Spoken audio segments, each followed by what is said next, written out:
So we're in a wheat field like this. If we're managing them, why do we have these trees lined up down this row? What is that advantage? I mean, that takes up ground that we could cover. Well, it probably makes the sheep and the cattle both a lot happier. They got a place to get out of the sun and loaf around, and you know, a lot of these animals will spend a good part of their day just laying around being ruminants, digesting what they've eaten that morning.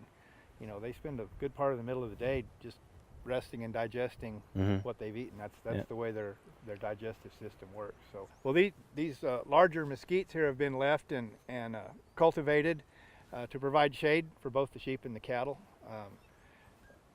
During the hot part of the day, it's natural behavior, and the way their digestive systems work, they call it loafing. They'll spend the middle part of the day just resting and digesting what they've eaten that morning. And we're getting on into the evening here, so they're back up, you know, grazing again. But it's good to have shade for them if they want it. You know, they may not always use it, but if it's there for them if they need it. And it also helps with wind? It does help with wind. You'll notice this tree line is planted on the side of the prevailing wind to our south here, which is where the wind's from today. So it can help with that. If we did happen to get a cold north wind, you know, they could still get in there and get some protection during the wintertime. So, and that's something that a wheat field is not a native pasture that would have these structures in it naturally. So rather than just leave them out here on completely a monoculture, some might call it, we've left some more natural features for them to help get out of the elements.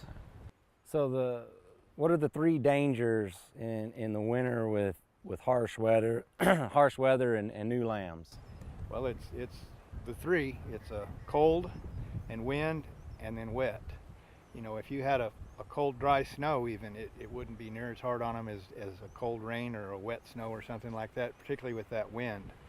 So it's the old concept of a chill factor, which is what the weatherman tells us all the time, but it's a very real thing, especially on newborns, because they don't have the wool on them yet like their mothers do, and you know, they're pretty tender at that age, which would be another reason, you know, you might bring them up into a pasture like this when they're that young and tender, so you can watch them and help them if they need help.